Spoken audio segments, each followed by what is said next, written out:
kugeza aha tubonye ko ishyingiranwa ry'akaramata umugabo yashaka akageza ku bagore bane, hakiyongeraho ababa abagore be kubwo kuba yaba yarabafatiye ku rugamba nk'uko twabibonye ma malakat aymanukum.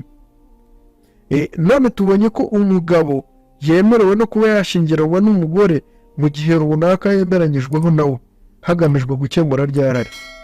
Ko uyu mugabo yarasanga ngo abagore bane mu ishyingiranwa ry'akaramata, ubu baba bamaze kugera muri bangahe? Nubwo bwose twavuga ko ishyingiranwa ry'akaramata ku ruhande rumwe ritabereyeho kugabanya irari, ishyingiranwa ribereyeho guhangana n'irari muri Islam nta rindi niryo tubwirwa n'ubundi mu gice cya 4 cya Quran, umurongo waho wa 24, aho Imana itubwira yeruye iti, Imana igakomeza ivuga ngo kandi niyo amaso y'umutima wa Yosefu aza kuba ataraboneshwaga n'urumuri rw'Imana, nawe yari kumusanganira akemera kuganzwa n'icyo cyifuzo gusa, kuko Yosefu yari umugaragu wacu w'intoranywa, niko Imana ivuga, uretse kuba atari no gukora ubwo busambanyi ntitwanatumye burarikira. Kenshi uzumva abavandimwe batari abayisilamu bavuga ko gushaka abagore barenze umwe ngo bo ntabwo babikozwa, ariko usanga nibo ba mbere bafite abana benshi mu gasozi ku bwinshi. Kubera iki? Iryo ni irari karemano, nta warihishira ngo bimukundire.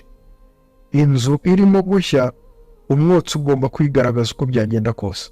Iyo bigeze no mu bayisilamu uzasanga bamwe bavuga ngo ishyingiranwa ryo kwishimisha ni ikizira ntabwo rikwiye, nyamara bagera hirya bagahimba irindi shyingiranwa ryitwa misiyara, gushaka umugore ariko witeguye guhita umuha agatanya nyuma yo kwishimishanya nawe.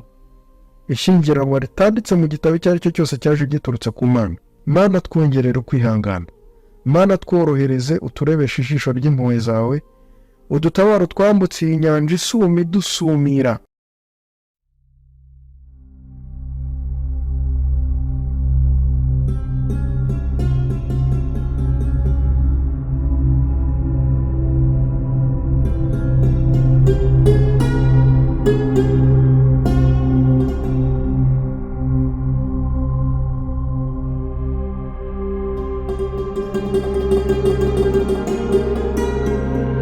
الرحمن الرحيم الحمد لله رب العالمين إنه خير ناصر ومعين اللهم صل على محمد وآل محمد وعجل فرجهم. bavandimwe banjye babamwe duhujwe no kuba dukoresha ururimi rw'ikinyarwanda n'ikirundi, abo duhujwe n'idini cyangwa se kuba turi abantu byonyine gusa, mbanje kubifuriza amahoro n'imigisha by'Imana imwe rukumbi ishobora byose. Assalamu alaikum wa rahmatullahi wa barakatuh. Turashimira Imana yo yaturemye turi ab'igitsina gabo, abandi ari ab'igitsina gore. Mu by'ukuri nk'uko ayo mazina yombi yumvikana, umugabo umugore, ni nako n'abo bantu bombi bafite ibibatandukanya, byaba ibigaragarira amaso inyuma, yewe na bya bindi by'indani tutabasha kubonesha amaso. Uzasanga umugabo ari wa muntu w'ibigango ufite umubiri ukomeye, wumve baravuga ko umugabo utameze atyo afite umubiri nk'uw'abagore. Ubona umugore ni umuntu utari uw'ibigango ufite umubiri worohereye, bakubwira ko umugore utameze atyo afite umubiri nk'uw'abagabo. Ku rundi ruhande kandi uzasanga umugore ajya mu mihango ya buri kwezi, agasama agatwita, akabyara, akonsa uwabyaye n'ibindi yihariye bitandukanye, mu gihe umugabo we ntajya mu mihango ya buri kwezi, ntasama, ntatwita, nta mwana umuvamo, ntiyonsa n'ibindi. Imana yaremye abo bombi uko niko yabigennye, nta kundi. Uzasanga umugore n'umugabo badahuje imisemburo, ubone ntibahuje amarangamutima n'ibindi binyuranye. Ninjye mugabo cyangwa wowe mugore tubihitamo dutyo? Igisubizo nta kindi, Imana yaturemye yabihisemo ityo ku bugenge bwayo. Kimwe mu bintu dutandukaniraho nk'abagore n'abagabo, uwo ari we wese muri twe atagizemo uruhare, ni irari ry'ibitsina byacu. irari ry'umugabo n'irari ry'umugore biratandukanye cyane rwose ku buryo bugaragara, ntibiri ku rugero rumwe. Umugabo nurangwa n'irari ry'igitsina ryinshi cyane kandi rihoraho, apfa kuba ari wa mugabo muzima udafite ibibazo by'ubuzima bimwugarije, mu gihe umugore we ku rundi ruhande mu busanzwe uzamusangana irari riri munsi y'iryo mugabo. Ku bw'ibyo rero, fasha uyu mwanya ngo tuganire kuri iyi nyamaswa tubamo yitwa irari, uburyo Imana yerekanye dushobora kuyororamo neza itaturiye, n'imyitwarire ikwiye yatuma ubuzima bwacu budahinduka ikibuga iyi nyamaswa yirirwa ikiniramo uko yishakiye. Ni byinshi bimaze iminsi bicaracara ku mbuga nkoranyambaga zitandukanye, wakwitegereza neza ugasanga biraterwa n'irari ritubamo. Bamwe barafatwa amafoto bikinisha agashyirwa ku karubanda, abagabo bubatse barafatirwa mu ngo za bagenzi babo basimbuka ibipangu. Ibyo byose ni uko ntidukunze kuganira no ku bintu nk'ibi ngo tubibwizanyeho ukuri. Baravuga ngo ushaka gukira indwara arayirata. Nitutavuga iby'irari se ngo tujye inama z'uburyo bw'imyifatire, tuzakira ibibi byaryo duti? Nuhishira umurozi azakumaraho urubyaro. Turanga kuriganiraho uyu munsi, ryo rizagenda ridutamaza umwe ku wundi urusorongo, bizarangira nta n'uwo kubara inkuru usigaye muri twebwe. Hatabayeho kurondogora, mureke twigarukire ku irari ry'umugabo. Icya mbere cyo kumenya ni uko irari ry'umugabo riri kuri rwa rwego usanga hari n'igihe ubwaryo rizana nta n'urihamagaye, yewe nta n'icyo umugabo yatekereje na kimwe. Abagabo munyumva ndahamya ko mubisobanukiwe neza cyane. Iyo ubyutse mu gitondo cya kare, ku mugabo muzima ufite umubiri ukora neza, urushinge rugomba kuba ruregeye neza muri saa sita tayari. Bishaka cyangwa ntubishaka se turebe, warwana nabyo se ukabihangara. Icyo gihe se hari uba watekereje? Hari uwo wabonye se? Iryo ni ryarari karemano twese abagabo twifitemo dusangiye. Wabyemera utyo cyangwa ukabihakana, ntacyo wenda kubihinduraho na kimwe.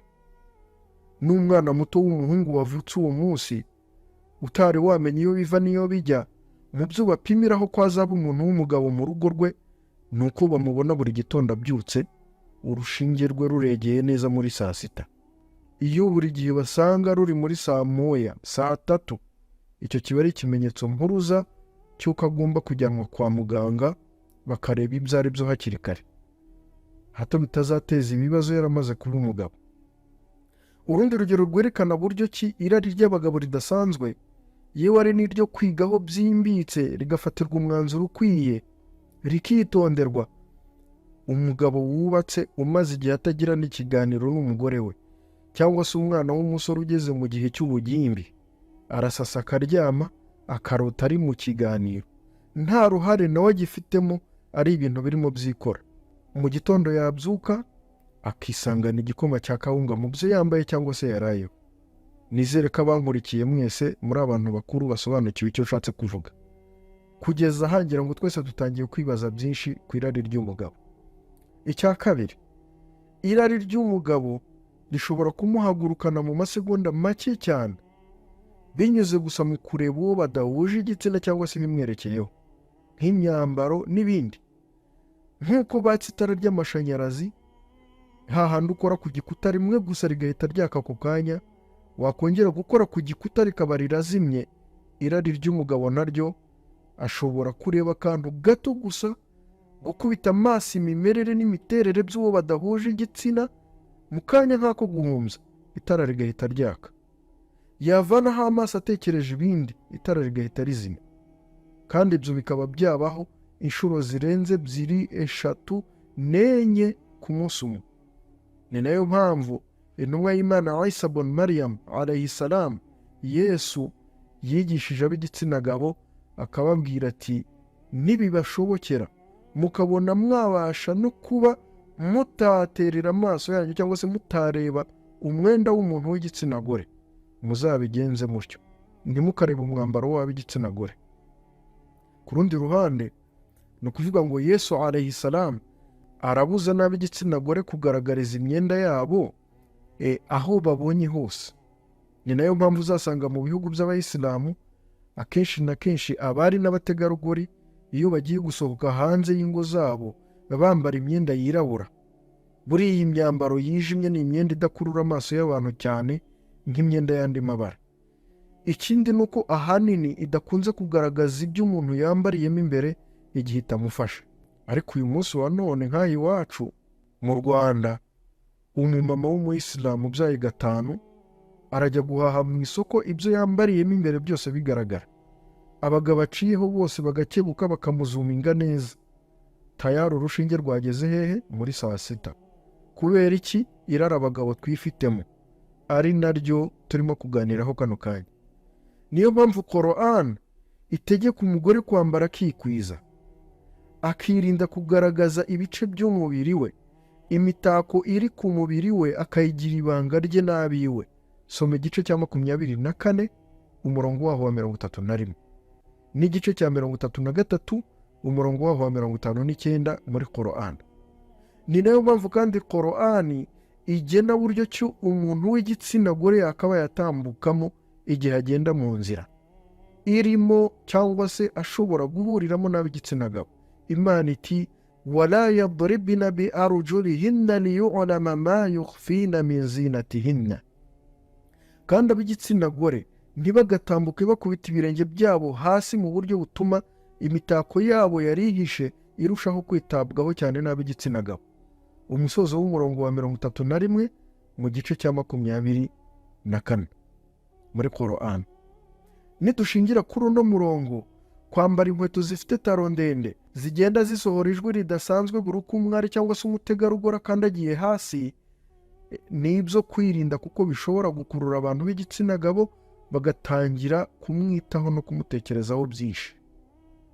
Dushingiye kandi kuri uyu murongo, ibi byateye byo kwirirwa abayisilamukazi by'umwihariko bakwirakwiza amavideo n'amafoto byabo ku mbuga nkoranyambaga, Instagram, Facebook, YouTube, stati za WhatsApp n'ahandi hatandukanye, nabyo ni ibintu byo kwitondera cyane. Imana niyo yabigennye ityo ku muntu w'igitsina gore ari uwo kutigaragariza ahantu hose mu buryo ashatsemo bwose. Imana ikaba yarakoze ibyo ngo ibashe kubungabunga irari ridasanzwe ry'ab'igitsina gabo. Mwari nawe mutegarugori rero, gerageza gufasha Imana mu gusohoza iki? Mu gusohoza uyu mugambi. Mu b'igitsina gabo tuvuga harimo so ukubyara. Ndabwira wowe mwari mutegarugori unyumva. Mu b'igitsina gabo tuvuga harimo musaza wawe. Mu b'igitsina gabo kandi harimo umugabo wawe. Mu b'igitsina gabo tuvuga harimo umukwe wawe w'ejo hazaza. Ni ukuvuga ngo kwita kuri ibi tuvuga no kubiha agaciro no kwihesha agaciro ubwacu. Ni inshingano itureba twese hamwe. Birakwiye ko duhangayikishwa na sosiyete tubayemo uyu munsi, bigatuma buri wese afata iya mbere mu kumenya icyo Imana idushakaho mu bihe nk'ibi. Umuntu w'igitsina gore bitewe n'uburyo aremyemo, urwego rwe imbere y'Imana n'umwanya afite mu muryango mugari wa muntu, aba agomba kwitwararika by'umwihariko igihe ari ahantu hari abantu b'igitsina gabo, cyangwa se hahandi azi neza ko bashobora kugera ari buhurire nabo, kandi ibyo nibyo bimuha agaciro, icyubahiro, bikanamugira mwiza kurushaho imbere y'Imana, akabasha gutunganirwa mu buzima bw'isi n'ubwa nyuma. Naho ikinyuranyo cy'ibyo ni inzira imuganisha ahabi hamworeka. Umunsi umwe umukobwa w'intumwa y'Imana Muhammad sallallahu alayhi wa alihi wasallam, Fatima Zahra alayha salam, yabonye umugabo ubana n'ubumuga bwo kutabona aje mu rugo iwabo ku ntumwa y'Imana, ahita ahaguruka aragenda ajya mu gikari arihisha. Intumwa y'Imana ari nayo se umubyara iramubaza iti ko ugiye bigenze bite? Intumwa ntiyabibajije kuko itari isobanukiwe ibyo ari byo, ahubwo yagira ngo bizasigara ari isomo kuri nge nawe b'uyu munsi. Fatima Zahra alayha salam asubiza se intumwa y'Imana ati ya Rasulallah, nubwo umugabo abana n'ubumuga bwo kutabona ariko abasha kwihumuriza akoresheje amazuru, sinifuza ko yakwihumuriza impumuro inturukaho, wenda byamubyutsamo irari bitewe nanjye. Tuvuge ko wenda bitewe n'aho isi igeze yewe n'aho duherereye ku isi uyu munsi, ndavuga nk'ibihugu tubamo, bidashoboka ko umuntu w'igitsina gore yakwitwara atyo ngo bimukundire. Ariko se byibuze tugerageze kuri bike dushoboye, twihereho twe n'imiryango yacu, twihereho twe nk'abayisilamu, nyuma yaho kubyumvisha abatari abayisilamu ko ari umurongo w'idini yacu, bizatworohera cyane. Ariko uyu munsi ni wibutse umuyisilamu cyangwa umuyisilamukazi ibirebana n'ingingo nk'izi, azakubwira ati bitewe n'aho duherereye ntabwo ibyo bishoboka abantu. Ibyo ni imico y'ahantu waje uturutse uvuye kwiga, ntibikora ino. Subhanallah. N'andi magambo nk'ayo yose y'urucantege. Nyamara abayisilamu ubwabo babiganiriyeho, bakabishyira ku murongo bihereyeho bo ubwabo, hagati yabo, bakagerageza kubishyira mu bikorwa uko bashoboye, mpamya ko nta cyananirana ku bushobozi bw'Imana. Hanyuma se ko aho duherereye nyamwinshi badasari, natwe dushyire ku ruhande itegeko ryo gusara? Ko nyamwinshi batitandira, se abakobwa n'abagore bacu nabo bagende mu mihanda batitandiye? Ntibikwiye ko dushyira ku ruhande amwe mu mategeko y'Imana twitwaje aho duherereye. Ntibikwiye kandi ko twirengagiza amwe mu mategeko y'Imana dushingiye kuri nyamwinshi y'abatari abayisilamu tubarizwamo.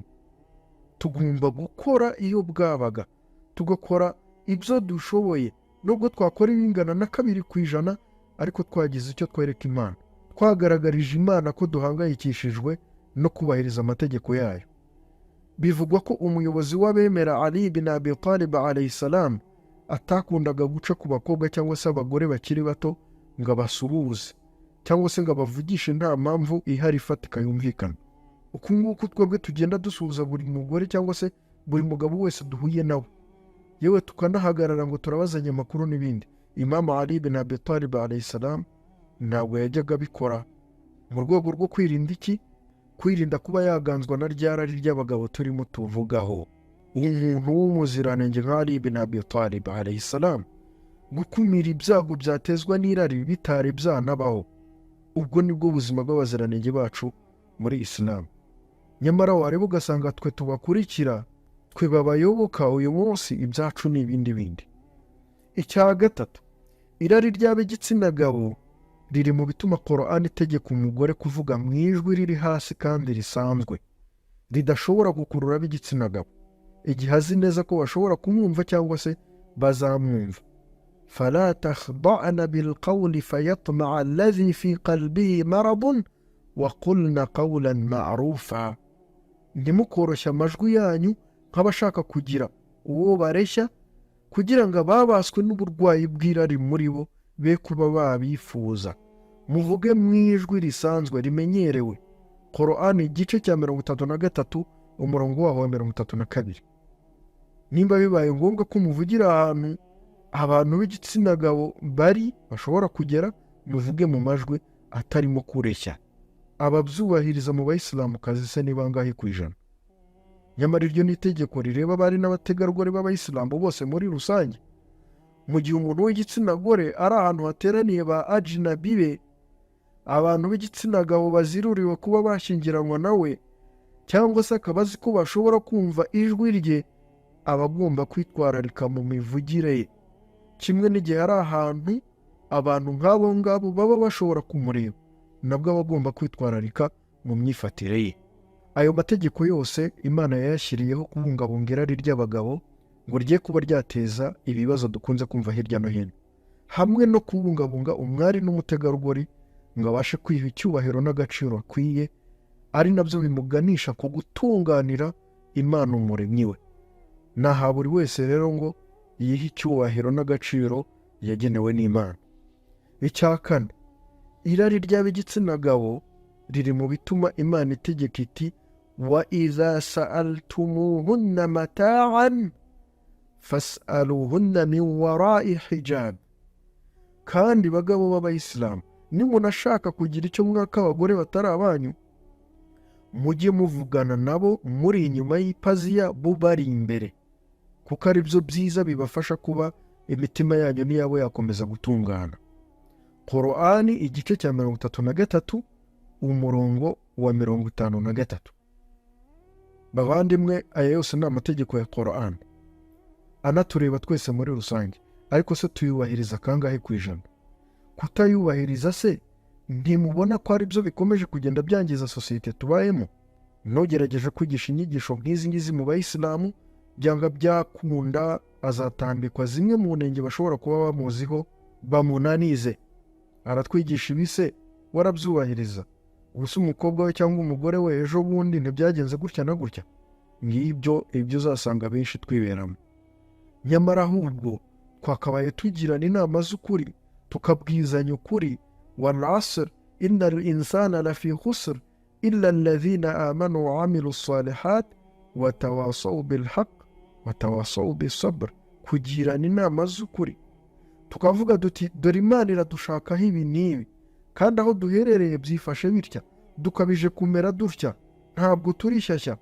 None nyuma y'ibyo ngibyo twitware gute ngo tubashe kubahiriza aya mategeko y'Imana? Kuki tubasha kuganira ku mishinga iduteza imbere mu by'imibiri, ntitube twaganira ku mishinga yaduteza imbere mu bya roho? Kwikubita agashyi bavandimwe. Icya gatanu, irari ry'abagabo riri mu byatumye Imana ibaha uburenganzira ko igihe bafatiye ab'igitsina gore ku rugamba, aha haravuga urugamba rwemewe n'amategeko ya Islam, ntabwo imirwano yose ariko yemerwa na Islam cyangwa se intambara zose aho ziva zikagera. Igihe babafatiye ku rugamba rero bahinduka abagore babo, ariko nanone hagendewe kuri conditions cyangwa se amahame agaragazwa n'ubundi na Islam. Kubera iki? Umugore ufatiwe ku rugamba byanga byakunda ryarari turimo twebwe abagabo turimo tuvuga tuganiraho rizatuma mu bamufatiye kuri urwo rugamba byanga bikunze habonekamo abifuza kumusambanya bamufasha ku ngufu, rimwe na rimwe mu buryo bwa kinyamaswa, nk'uko inkuru nk'izo mujya muzumva rimwe na rimwe. Kandi ku rundi ruhande ibyo ni icyaha gikomeye muri Islam. Cyangwa se nanone umugore ufatiwe ku rugamba kuba yakwicwa cyangwa akagirwa imfungwa y'intambara nk'abandi bose bafatiwe ku rugamba. Muri Islam ntibyemewe kwica abagore n'abana mu ntambara. Ibi ngibi Israel yirirwa ikora muri Palestine, muri Islam ni ikizira kikaziririzwa. Cyangwa se umugore ufatiwe ku rugamba kuba wamwihorera akagenda amahoro. Ibi nabyo birimo ikibazo cy'umutekano, kuko icyo gihe abagore bajya bitabazwa nk'intwaro zo kuneka ku rugamba, bitewe n'uko byaba byizewe ko we nk'umugore naramuka afashwe byanga byakunda ari burekurwa amahoro, hanyuma asubirana amakuru yavanye aho ngaho aho yaje aturuka. Harasigara option imwe rero hano, ariyo yo gufata umugore wafatiwe ku rugamba nk'umugore wawe wowe wamufashe, gusa bikagira amategeko n'amahame byihariye bikurikiza cyangwa se bigenderaho. Icyo ni icyubahiro Islam yahaye umwari n'umutegarugori. Mu gihe abandi batari abayisilamu cyangwa se batubahiriza amategeko ya Islam, usanga igihe bafatiye ab'igitsina gore ku rugamba babafata ku ngufu uko bashatse, bakabica, bakabakorera ibyamfura mbi, nta tandukaniro bashyira hagati yabo n'abagabo bafatiye ku rugamba.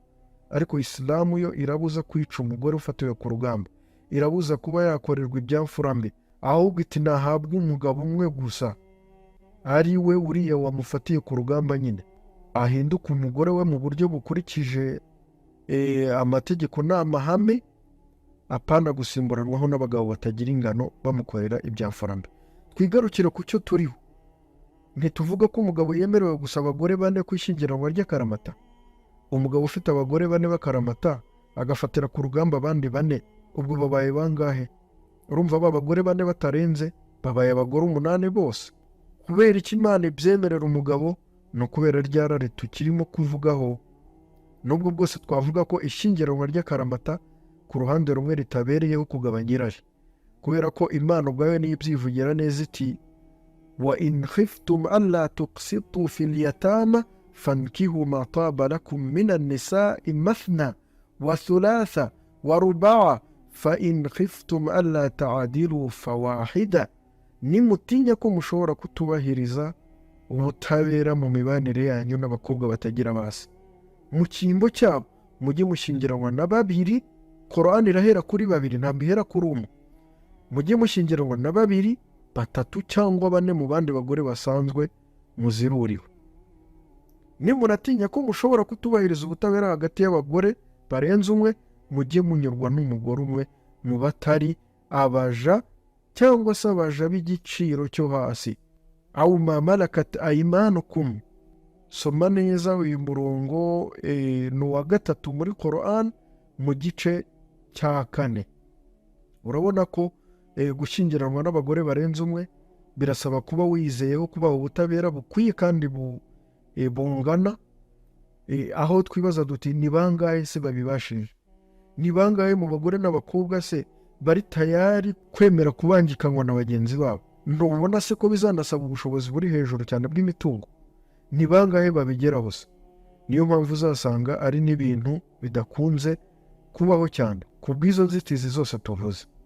Ishyingiranwa ribereyeho guhangana n'irari muri Islam nta rindi niryo tubwirwa n'ubundi mu gice cya 4 cya Quran, umurongo waho wa 24, aho Imana itubwira yeruye iti famastamta'tum bihi minhunna fa'atuhunna ujurahunna farida wala junaha alaykum fima taradaytum bihi min ba'di al-farida inna Allaha kana aliman hakima. Hanyuma kandi n'abagore muzajya mwishimishanya nabo mwishyingiranwa ry'igihe runaka mwigeneye, ni itegeko ko mubaha inkwano mwumvikanyeho. Gukomeza kugeza ku musozo w'uyu murongo. Iri ni ishyingiranwa rizwi ku ndoa ya muta, cyangwa se ishyingiranwa ryo kwishimisha hagamijwe gukemura ikibazo cy'irari. Ni ishyingiranwa ryigishijwe n'intumwa y'Imana Muhammad sallallahu alayhi wa sallam. Iryigisha abasahaba bayo mu rwego rwo kugira ngo bacubye irari bari bagize ubwo bari ahantu ku rugamba kure y'abagore babo. Intumwa y'Imana ibahamagarira gushaka abagore bakavugana nabo mu rwego rwo kubarambagiza, bakwishimirana, bakumvikana nabo igihe ishyingiranwa ryabo rigomba kumara, bakanabaha inkwano, ubundi bakagira ibyo bakemura hagati yabo. Iri shyingiranwa insha Allahu ta'ala tuzarigarukaho byihariye ku burebure mu masomo yacu ataha, aho tuzarebera hamwe gihamya zirishyigikira, amategeko arigenga n'uburyo bikorwamo ku buryo burambuye. Kugeza aha tubonye ko ishyingiranwa ry'akaramata umugabo yashaka akageza ku bagore 4, hakiyongeraho ababa abagore be kubwo kuba yaba yarabafatiye ku rugamba nk'uko twabibonye, ma malakat aymanukum. None tubonye ko umugabo yemerewe no kuba yashyingiranwa n'umugore mu gihe runaka yemeranyijweho nawe hagamijwe gukemura ryarari. Ko uyu mugabo yarasanga ngo abagore 4 mu ishyingiranwa ry'akaramata, ubu baba bamaze kugera muri bangahe? Dore ko ku bigendanye n'abafatirwa ku rugamba nta mubare runaka uvugwa, yewe no ku bigendanye n'ishyingiranwa rya muta ry'igihe runaka rigamije gukemura ikibazo cy'irari nta mubare uvugwa. Mutekereza aho hantu. Ibi byose ni kubw'Imana yo yaturemye idusobanukiwe kurenza uko twebwe twisobanukiwe. Yabonye ko irari ry'abagabo ridasanzwe kandi rirenze kuri by'umugore, imushyiriraho uburyo bwihariye ashobora kuba yarikemuramo nk'umugabo. Mu by'ukuri uburyo umugabo ateye n'irari yifitemo bivugwa ko ngo nubwo yashyingiranwa n'abagore b'isi yose, ariko hagasigara umugore umwe rukumbi bakamubwira bati uriya we ntuzamurebe, twaraba bose ariko uriya umureke.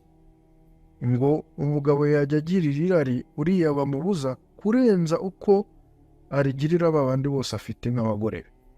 Ikindi kandi nanone abari n'abategarugori bakamenye ntibanga ngiye kubamenera nk'umugabo, nuko iri rari ry'umugabo turimo kuvuga ritandukanye kure n'urukundo umugabo agufitiye wowe mukobwa cyangwa mugore. Mu gihe ku bagore bo akenshi uzasanga irari rijyana n'urukundo, ku bagabo siko bimeze. Navuga ko abagabo bagira imitima ibiri, bifitemo umutima w'irari hamwe n'umutima w'urukundo ruvanze na ryarari.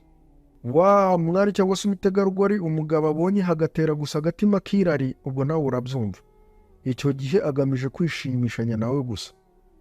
Ntimushobora kubana n'ubwo wagira ute. Naho wa wundi abonye hagatera umutima w'irari n'urukundo icyarimwe, uwo nguwo yamwishimishaho, bakanashinga urugo, bakabana, bakabyara, bakororoka byose icyarimwe. Bari n'abategarugori rero ibyo ni ibintu muba mukwiye kugenzurana ubushishozi. Noneho fata umugabo rero uteye utyo nk'uko turimo tumusobanura, umubanisha gusa n'umugore umwe rukumbi, umwe rudori, uzajya mu kwezi kwe kuva ku minsi 3 kuzamuka, uzatwita akaba yanahurwa umugabo we burundu, amezi 9 yose akihirika, uzabyara akamara indi minsi arimo aruhuka, uzakubitana n'indwara z'abagore agacamo igihe. Mu by'ukuri kuba Imana yarahaye umugabo ubwo buryo bwose ashobora gukemuramo irari rye, navuga ni Imana ni umuremyi w'umuhanga uhambaye cyane, umumenyi w'ibiremwa byayo ku buryo budasubirwaho. Bigenda bite rero iyo duhungiye kure iyi nzira Imana yaduhitiyemo cyangwa se tukayitambamira? Ibikunze gukorwa n'abagore cyane, gufuhira abagabo babo no kubabuza gukoresha uburenganzira bahabwa n'Imana. Niho uzasanga habayeho kwishora mu byaha binyuranye. Bamwe barafatwa bikinisha, abandi baratera inda bakazihakana, abandi barasimbuka ibipanga amanywa nijoro binjirira abagore b'abandi. Ngayo ngo kenshi uzumva abavandimwe batari abayisilamu bavuga ko gushaka abagore barenze umwe ngo bo ntabwo babikozwa, ariko usanga nibo ba mbere bafite abana benshi mu gasozi ku bwinshi. Kubera iki? Iryo ni irari karemano, nta warihishira ngo bimukundire. Inzu irimo gushya, umwotsi ugomba kwigaragaza uko byagenda kose. Iyo bigeze no mu bayisilamu uzasanga bamwe bavuga ngo ishyingiranwa ryo kwishimisha ni ikizira, ntabwo rikwiye. Nyamara bagera hirya bagahimba irindi shyingiranwa ryitwa misiyari, gushaka umugore ariko witeguye guhita umuha agatanya nyuma yo kwishimishanya nawe. Ishyingiranwa ritanditse mu gitabo icyo ari cyo cyose cyaje giturutse ku Mana. Ubwo se urumva baba bakemuye iki? Baba barengeye iki? Nyuma y'ibyo byose rero nanasoza, nyuma yo kurebera hamwe irari dufite, tubyifatemo dute, tubyitwaremo dute. Icya mbere, abantu b'ingaragu bashaka abagore bari ku busambanyi n'izindi nzira zitari nziza. Ababyeyi nabo niborohereza abana babo babashe gukora ubukwe mu buryo buboroheye. Ingaragu zidafite uburyo bwo gukoramo ishyingiranwa rihozeho gusiba asawumu cyangwa se kwiyiriza, kuko dore ko ni nabyo bifasha umuntu kubungabunga irari. Abantu b'ingaragu simbagira inama yo gushaka gukora ishyingiranwa rya muta cyane nubwo bataribujijwe, kuko rishobora gutuma bamwe batinda kubaka ingo, kandi Islam idushishikariza umuryango mbere na mbere. Kwishimisha cyane mu buryo bwa muta rero bishobora gutuma umuntu w'ingaragu atinda gukora ubukwe, kandi aricyo kibanze Imana twifuza. Icya kabiri, abari n'abategarugori bazirikana uburenganzira Imana yahaye abantu b'igitsina gabo. Abagabo nabo babukoresha neza kandi mu gihe kuko bikenewe cyanya cyo, nta kurengera bagize, binyuze mu kuri n'ubutabera, nta gusesagura. Ahlul Bayt alayhim salam baratubwira ngo gufuha k'umugabo biri mu bigize ukwemera kwe, yani kuba umugabo yafuhira umugore we. Mu gihe gufuha k'umugore biri mu bishobora gutuma ahakana cyangwa se agera ku rwego ahakana iri tegeko ry'Imana riha umugabo uburenganzira bwo gushyingiranwa n'abagore barenze umwe. Hano haravugwa gufuha k'umugore igihe umugabo yenda kubahiriza uburenganzira ahabwa n'Imana mu buryo koko Imana yagena. Naho buriya mu gihe umugabo afite indi mico itari myiza nk'ubushurashuzi n'ubusambanyi, kumufuhira rwose byo ni ngombwa. Mutegarugori mu Islamukazi, zirikana ko nufuhira umugabo wawe yashakaga gukemura irari mu buryo bwa halal, Imana imwemerera yamuziruriye, ukamuzibira inzira bigatuma atangira kurikemura mu buryo bwa haramu buziririjwe, yihishahisha, uretse kuba uzabibazwa n'Imana buri uko uwo mugabo azajya akora haramu, muzajya muba mwifatanyije imbere y'Imana. Icya gatatu, abantu turushaho gusaba Imana cyane, kuyiringira no kuyiyegereza, tunihangana ngo idufashe guhangana n'irari, kuko ushobora kwitwararika nibyo, ariko Imana yakuvanaho ijisho rimwe gusa ukisanga mu kangaratete. Mu gice cya 12 cya Qur'an umurongo waho wa 24, Imana yitubwira kuri ku nkuru ya Yosefu hamwe n'umugore witwaga Potifar, iratubwira ngo walaqad hammat bihi wa hamma biha laula an ra'a burhana rabbih kadhalika linasrifa anhu su walfahsha innahu min ibadina almukhlasin. Yosefu akomeje kumwangira Zulayiha cyangwa se umugore wa Potifari, yashatse kuza amusanga ngo ashyire mu bikorwa icyifuzo cye, abikore ku mbaraga, ku gahato. Imana igakomeza ivuga ngo kandi niyo amaso y'umutima wa Yosefu aza kuba ataraboneshwaga n'urumuri rw'Imana, nawe yari kumusanganira akemera kuganzwa n'icyo cyifuzo. Gusa kuko Yosefu yari umugaragu wacu w'intoranywa, niko Imana ivuga, uretse kuba atari no gukora ubwo busambanyi, ntitwanatumye burarikira. Ubufasha bw'Imana rero burakenewe mu bihe bikomeye nk'ibi ngibi. Icya kane, kwirinda ibishobora kubyutsa no gukangura inyamaswa y'irari iba muri twe. Kugerageza kurinda amaso yacu uko dushoboye, haba mu nzira, aho tugenda, yewe no kuri za murandasi cyangwa se interineti dukoresha umunsi ku wundi. Imam Ali bin Abi Talib alayhi salam atubwira ko umuntu aramutse yashoboye kurinda amaso ye, yanashobora kubungabunga neza irari rye mu buryo bumworoheye. Icya gatanu, ari nacyo cya nyuma, ni ukugerageza kwiga no gushyira mu bikorwa amategeko y'Imana, ya yandi Imana yaduhereye ngo adufashe kubungabunga irari. Naho wumvise amategeko nk'ayo yigishwa, ukagerageza kumva iyo nyigisho, kuyibazaho ibibazo, kumva ko nawe bikureba, ubundi tukareba ko twakomeza gutunganya sosiyete tubayemo kubw'Imana, aho kugira ngo dukomeze kuyangiza. Ngira ngo murabona ko nubwo hari iryo rari, ariko Imana yagiye inatuboraguza, idushyiriraho uburyo bunyuranye bwo guhangana n'ibibi byatezwa naryo. Kubera ko irari ubwaryo ku bwaryo si ikintu kibi, ahubwo rishobora kuba ribi cyangwa se rikaba ryiza bitewe n'uko umuntu yarikoresheje. Imana rero yashyizeho inzira zikumira ibibi bishobora gutezwa n'iryo rari. Kwanga izo nzira Imana yadushiriyeho, kuzihunza no kuzigendera kure, nibyo bizakomeza kugenda bidukururira ibibazo bikomeye cyane kurenza igihe twakabaye kwemera kunyura muri izo nzira. Ndasoza nsaba Imana ko yatworohereza muri ibi bihe bitoroshye irimo, ibihe bisunikira abantu bose mu irari ry'ibitsina. Mana twongerere ukwihangana, Mana tworohereze, uturebeshe ijisho ry'impuhwe zawe, udutabare twambutse iyi nyanja isuma idusumira. Mana dufashe twe n'abagore bacu, abagabo